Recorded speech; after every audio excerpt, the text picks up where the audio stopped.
Many people that have been watching him, but have even an ounce of emet in them, saw they couldn't believe their ears, they couldn't believe their eyes, that we have footage of this guy that he himself publicizes, of himself saying things that are 100% anti-Torah. And I can only tell you that what we showed is not even 1% of what's out there. The amount of nonsense that this guy makes, says, really seems to not have any end. Just today, I heard another lecture or clip of his where he says that he told his friend, the priest, that when the priest asked him, "Do you believe in Yoshke?" He says, "I don't know much about Christianity, but I don't want to serve a God that needs me. I want to serve a God that I could do something for Him." Meaning, God needs me, not that I need God. This minister back in Minnesota, very nice guy. We met. We were introduced for the first time, and he says, "So, do you believe in Jesus?" And he wasn't being aggressive, or he was straight talking. Wants to know what I believe. So I said, "Look, I don't know much about Christianity, but I'm not looking for a God who's going to help me. I'm looking for a God that I can do for, not have Him do for me." And that's it. There was nothing he could say. He started to cry. And he says, "I never thought of that." Are we here to get from God what we need, which He made us need? This doesn't make any sense at all. What is life all about? Fulfilling your needs. Did I ask for these needs? No. But you got to spend your whole life taking care of your needs. And if you don't, you go to hell? I mean, this is mind-boggling. No, God is the needy one, not us. This has two very important virtues. One is God becomes lovable, not distant and cold and invulnerable. And number two, what a relief. I'm not the needy one. That is such a burden off of our conscience. What's wrong with you? When are you going to be? How come you don't? Wait, you should. You better. No. I don't have to anything because I didn't create myself or the world. I'm here because He has a vast eternal need. And if I can do something for Him, my existence is justified. Otherwise, I got no problems. So that's the future of psychology. And he has, now if you think this is a one happenstance, he says that God needs us, nothings, creations, on countless lectures. It's his motto, that God needs us. We are familiar with God because God needs us more than we need Him. And that's why commandments, 10 commandments, that translation has ruined everything. As soon as you say God has commandments, He's no longer friendly. He's not the one who's needy. Now you got to watch your step because you violated a commandment. That's not Jewish thinking. Jewish thinking is, when God spoke to us at Mount Sinai, He wasn't telling us what we must do, He's telling us what He must have. The kind of world He needs and the kind of world he envisioned when He created it. So God revealed Himself. That's why it's called revelation at Mount Sinai. If we could get this into our thinking, into our educational system, we need God. If He created us, then who needs whom? How did we become the needy ones when He created us? So, well, don't we need to eat and sleep and drink? So, well, that's how he created us. Even though Rambam says what you just said is kfira gmura. Thinking that HaKadosh Baruch Hu needs anything is 100% heresy. Why? He's complete, he's perfect. With or without us. To say he needs anything, to say he's subject to need at all, is kfira. Your mind will tell you that you are dependent on him. If he's God, he has the football. If he doesn't want to play, the game is over. So you're dependent on him. So you have to pray to him, you have to appease him, you have to fawn on him, compliment him, so that he'll be good to you. That's horrible. Unfortunately, Jewish exposure to that kind of thinking over the centuries, we absorb what the environment gives us. And it became part of Jewish thinking, which is very sad. Here's what Jewish thinking should be. We are not needy and dependent on God. God is the one who is needy, and he is dependent on us. That's faith. But this guy says it on a regular basis, and unfortunately the ignorants continue to nod and laugh and smirk and confused, but nonetheless they do it because he has a long beard. And they figure that if he has a long white beard, he must know what he's talking about. And if he's been talking this nonsense for 40 years, it must be true, because somebody would have said something. Unfortunately, that's not the case. No one has said anything until recently, Baruch Hashem. And now we're trying to wake a lot of people up. So some of the people that used to watch him or watch him now saw it, they couldn't believe it, they never saw it from that perspective that this is 100% kfirah, especially when we provided sources from the Torah like you're supposed to. The Mishnah in Pirkei Avot says anytime you say Advar Torah, you have to provide the source, because by doing that, you are doing the same mitzvah that we learned from, who do we learn it from? Esther HaMalka. Esther HaMalka, Esther said to the Melech, she said to the Melech the dvarim of Mordechai. She said the things of Mordechai to the king, and that's how the king said, so if she would have said it in her own name and no name, then the whole salvation that we have in Purim would have never happened. But she said what happened in the name of Mordechai, so the Melech thought later on, you know what, this Mordechai, I owe him a gift. And that brought the salvation. So when we say Divrei Torah with a source, where do we get it from? That means that we are doing something that we learned from the Torah, which the Mishnah in Avot says brings the Mashiach closer, because we're fulfilling the Torah at the highest level. On the other hand, when a person says Divrei Torah without providing a source, the Mishnah in Avot says, chapter 6 says, that you are delaying the Mashiach chas v'shalom. You have millions and millions of Jews, millions of people, billions of people waiting for Mashiach, righteous people waiting for Mashiach. And because you said Divrei Torah without providing a source, you just delayed the Mashiach. Now why is this delayed the Mashiach? Why is this considered so bad not to provide a source? The reason why, Rabotai, is because what happens is, when a person gets used to not providing a source, it becomes a very bad habit. And what ends up happening, sometimes he says something that people like. So he gets kavod for it. He gets respect for it. And now, he says, you know what? Yeah, it was my chidush. It was my insight. It was my idea. So not only did you forget who actually said the idea, but now even if you remembered, you don't even want to say it. Why? Because you want the kavod for yourself. You want everybody to say chazak u'baruch to you. You are the smart one. You're the genius. You're the gdol. Even though the giant that actually figured it out was born 2, 3, 4, 5, 6, 700 years ago, and toiled for the Torah for years, for 80, 90 years straight, just to get that chidush, but you just stole it for nothing, to get the kavod. So that, Rabotai Yekarim, the Mishnah says, delays the Mashiach. So why do I mention this to you?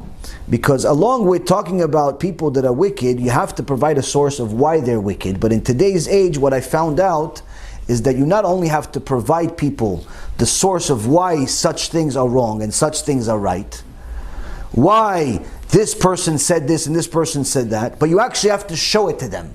Because I've said things against certain people and mentioned names a bunch of different times. But never did we see such feedback like we did recently when people actually saw the donkey himself talk. When they saw Manis Friedman, Vayiftach Hashem et Piaton, when he actually started saying something, people reacted. Thousands and thousands of people watched this clip, and Baruch Hashem, many of them woke up. Unfortunately, there's always a bad case, unfortunately, while we're in this world. Some people continue to choose to be blind, and if you look at some of the comments, unfortunately, despite the heretical comments that he makes in his shiurim, they still decided to defend him. They still decide to defend this guy. Say, no, you just didn't understand him. He's on such a high level. You don't understand. The problem is that religious Jews like you don't understand him. And just, wait, hold on a second. So if I study a little bit, I try, Baruch Hashem. And my rabbi studies a lot more. So if somebody like me, my rabbi, can't forget me, I don't know anything. My rabbi, he knows something, I promise you. Finish the Shas 4 times before the age of 20. You do that, once in your life, you're already good. 4 times before the age of 20, you know a few things. Twice Yerushalmi, twice Bavli. Wrote 40 books, he just turned 30 years old. Over 40 books. So he knows a few things about Torah, not about Kit Kats and X-Men. Now, he knows a few things. I told him exactly word for word translation. What does it say in this clip? He says it's kofer gamur. I said, wait a minute, but he said this and this. For the last 2 years, we've been reviewing videos. This doesn't happen just now. For the last 2 years, he says it's kofer gamur. You cannot count him in minyan. You cannot count this person in minyan. I said, oh, well, maybe this, maybe that. Arguing back and forth. This is what it is. I spoke to Manis Friedman's son, maybe a year ago, a little less than that, after first time I made a public comment against him. His son called me. I had at least a half hour to an hour conversation with his son. I don't remember the times, it may be even longer. His son tried to defend his father in the name of his father. I believe that Manis was in the background, just didn't want to talk to me, but whatever. The long story short, I spoke to his son who's a rabbi. Claims to be a rabbi. So I said, okay, can you provide me a single source for any of the things that he says in his lectures? And I named a few things. He says, I'm sorry, I don't remember sources. I said, but you're a rabbi. He says, yeah, but I don't remember sources. I said, okay, but can you get back to me with sources? He goes, yeah, I'll get back to you with sources. I said, okay, I don't have to get back to you. I'll give you some sources of why it's wrong. I gave him at least 50 sources. Ishtabach Shemo, I had siyat nishmaya that day, as if I was getting Matan Torah that day. I remembered everything like as if it was like an open book. I gave him source. This is wrong, that is wrong. As if I know something. So I say to him, can you prove all of these sources wrong? The Gemara Rosh Hashanah, the Gemara Sanhedrin, the Reshit Chochmah, the Rambam, the Ramban. Can you Parashat Korach, Parashat Bechukotai, Parashat Kitavot? Can you prove all of these wrong? All of them are wrong. HaKadosh Baruch Hu is wrong. He said, I don't know, I'm sure there's something that... Okay, listen, I told him, listen, let's just cut to the chase. If your father, מאניס, is not comfortable about talking life after death and what happens to wicked people, here's a clue, don't talk about it. Talk about, I don't know, candy, talk about Chasidut, talk about stories of the Baal Shem Tov, talk about, I don't know, talk about something else. Don't talk about Gehenom, don't lie. If you're going to talk about it, say the truth. But if you're not going to talk about it, it's fine, no problem. But why lie? You're making people sin. And then his son tells me something that I will never forget. I will never forget this. And he says to me the following. I wish I had this recorded. I wish I did. In Shamayim they recorded it for sure. But I wasn't smart enough to record it. I actually didn't know he was calling me anyway. Anyway, he says to me the following. So what if he lies a little bit? Look at the results. I remember these words like I know my face. So what if he lies a little bit? Look at the results. After my chin, my face, my whole thing dropped to the floor, I picked it up, I put it back in, I said, hold on a second. What did you just say? What do you mean, so what if he lies a little bit? What results? What are you talking about? The money you guys make? Because מאניס writes a book every week. You know, it's a comic book, so it's easy to write. What do you mean? Oh, the money you guys are making? $5,000 for just to go to a lecture for an hour that he charges? Or $400 for a meeting? Or if you want to get an answer via email, you have to subscribe $5 a month minimum. That money. He says, no, not the money, the other result. I said, what other results? I see people that listen to him and become kufrim, atheists. I'm sorry. It's funny, but it's not funny. It's funny, but it's not funny. I laugh too, but I cry at the same time. So I told him, listen, you cannot, if you could provide me sources, Baruch haba. You can't provide me sources, tell your father that if he doesn't stop his nonsense, I will eventually go against him publicly. I'll make a whole lecture about him. This was about a year ago. Unfortunately, to my dismay, Manis Friedman got much worse in the last year. Almost every other lecture he mentions Gehenom and he mentions Kfirah about it, things that are the opposite of what Hashem says. Now he starts saying that HaKadosh Baruch Hu needs us. Hashem yirachem. If we live in the world that God needs us, if we live in the world that God needs us, we should all commit suicide. Why? We cannot even take care of ourselves. You're telling me that He needs us. Who's taking care of Him?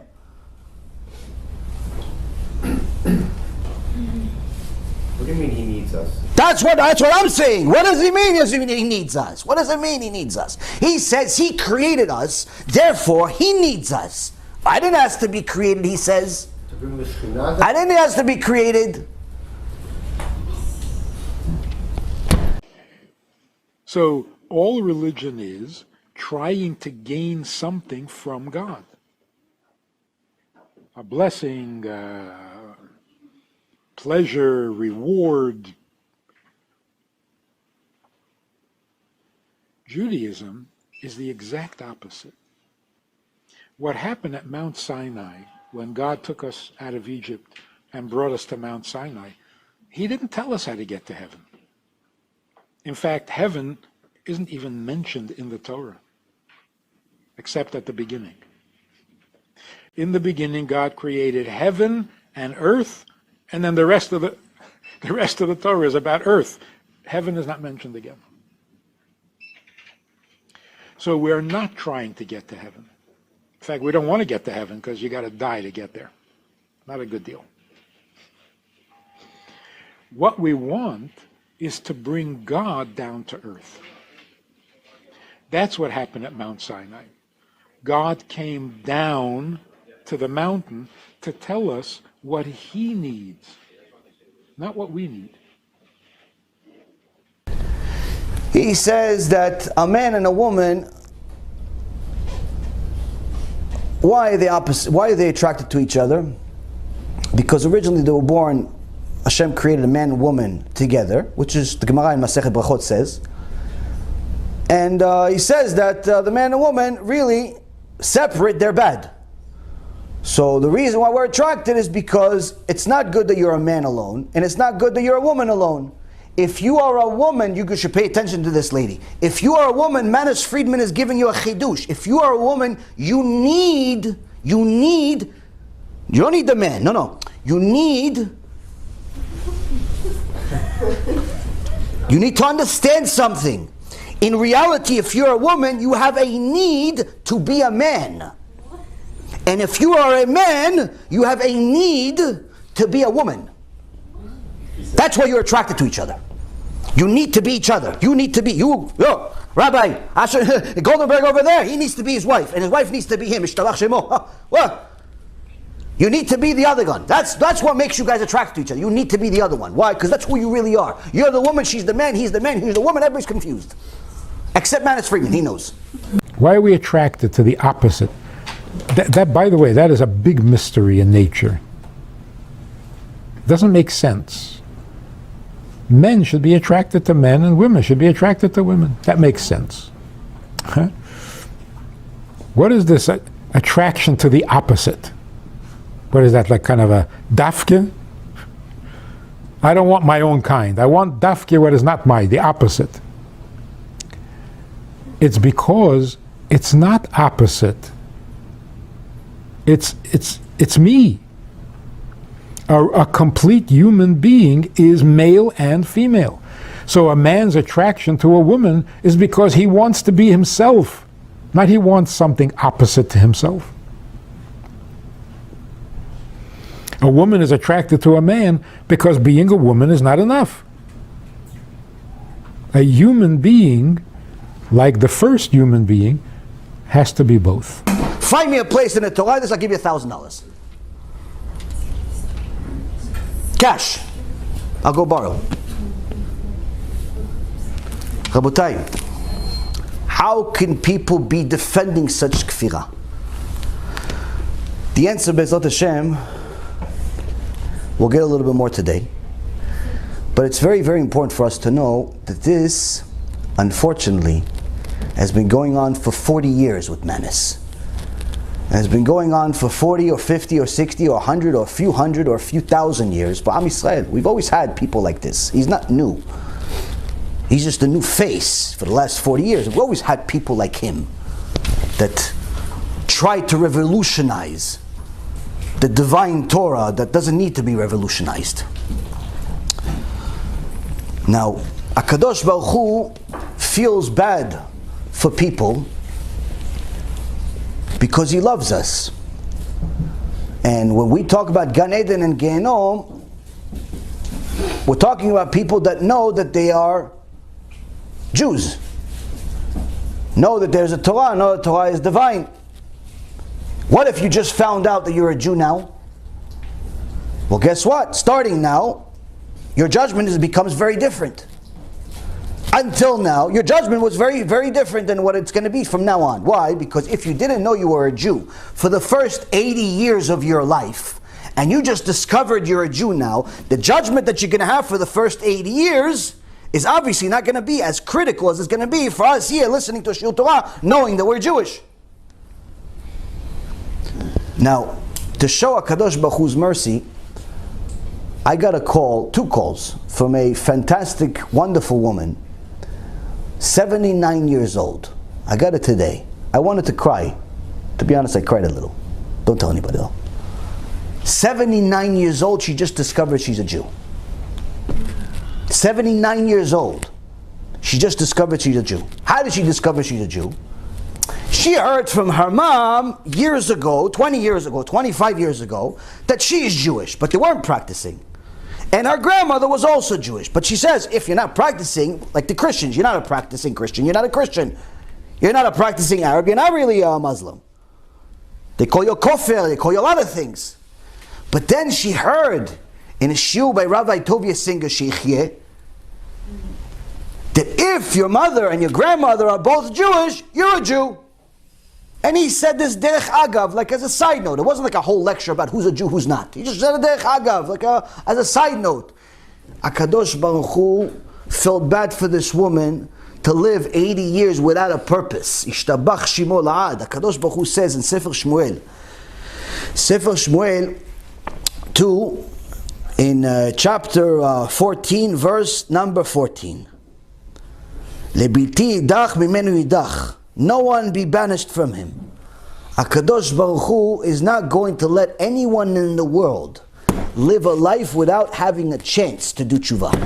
He's not going to have anyone in the world live an entire life without having a chance to see the emet. Everyone gets a chance. Which means, this answers a huge question that people have. Wait a minute, it's not fair. I only discovered such and such when I was 30, when I was 40, when I was 50, when I was 60. Okay, you discovered it? Or what if I didn't, but did you discover it? Yes, okay, so why are you asking, what if you didn't? It's like asking, what if you didn't have grandparents? Then you wouldn't have you. What's the point? Don't ask philosophical questions like מאניס. Tachlis, did you find out the truth? Yes, okay, so now act on the truth. If this wonderful lady in the middle of nowhere, Texas, can find out that she's a Jew at 79, you know what this means, Rabotai? That means that HaKadosh Baruch Hu told her you can do full tshuva even at the age 79. You can do tshuva, complete tshuva at 79 and finally give your life a purpose and go to Gan Eden with Moshe Rabbeinu.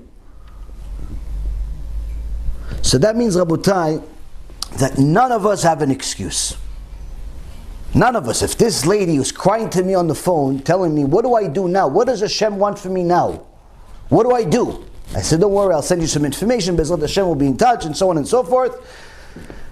I have no doubt in my mind that she's going to do tshuva, complete tshuva. The question is, are we going to do tshuva? Are we going to continue lying to ourselves by using מאניס and the likes excuses of why we don't need to do Tשובה, because everyone goes to Gan Eden according to Máni's Friedman, no matter what. He says that because the exile has been so long for 2,000 years, there's no Jew in the world that deserves punishment. Everybody goes to Gan Eden. After putting us in Golos for 2,000 years, after giving us a Yetzer Hara, after creating sins, He is going to punish us if we do a sin? That sounds like a monster. That's indecent. That's like blaming the victim. Today, because of how long the Golos has gone on, there isn't a Jew in the world who deserves punishment, no matter what he does. So what is it like to be in hell?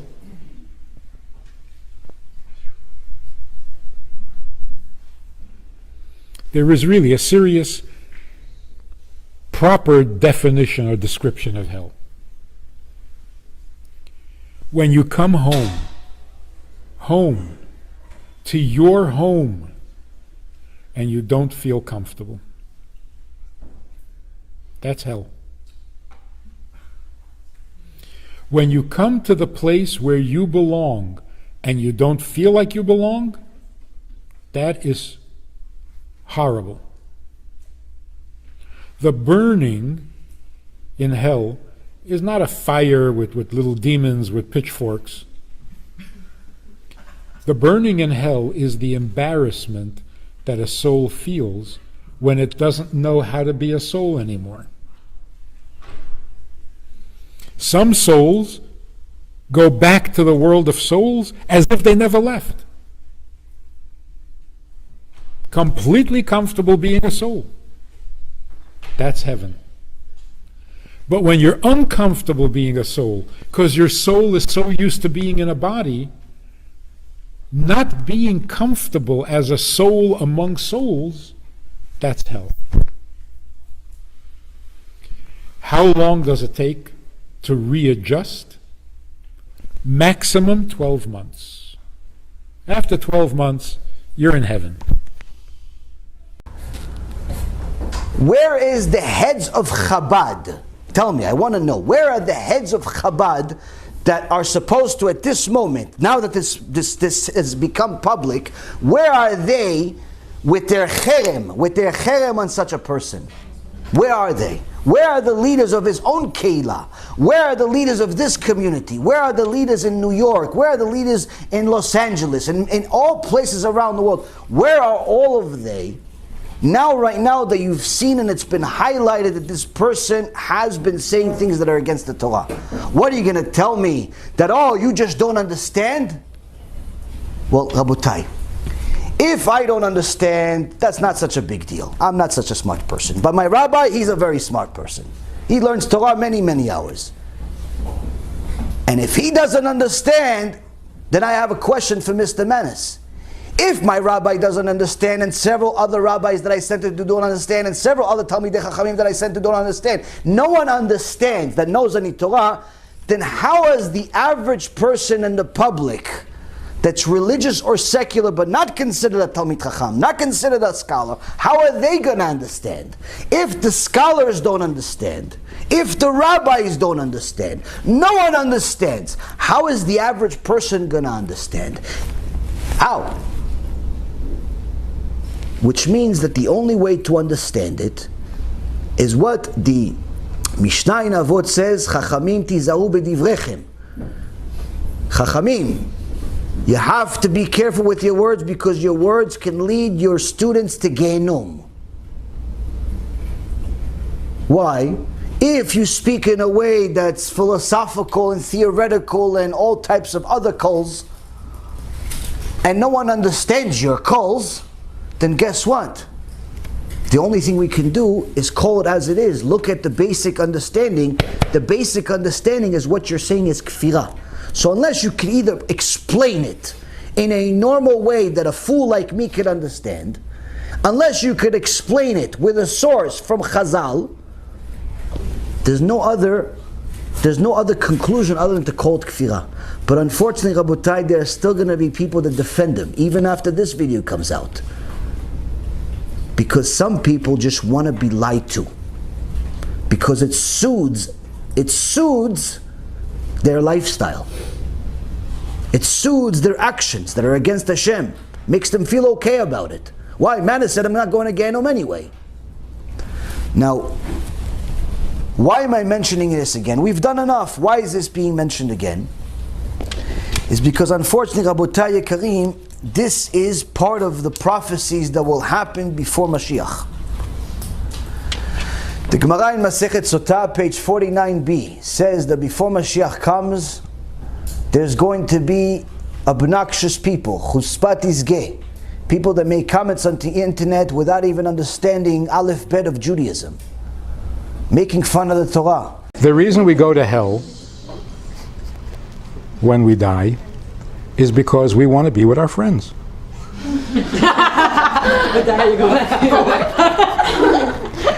If you go to heaven, who are you going to talk to? That's true. No one in my life is going to heaven.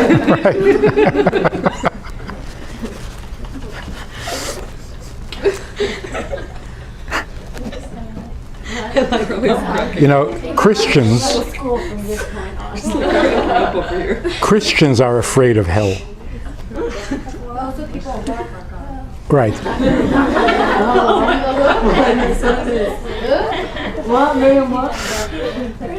It's a Borough Park thing. Yeah. So first of all, what is Gehenna? What is it? Oh, what it is, you burn like a barbecue. You roast on a fire on the... What are we talking about here? On the neshama? Your neshama goes to hell and burns? How do you burn on the neshama? Your neshama is fine. That's right. How do you burn it?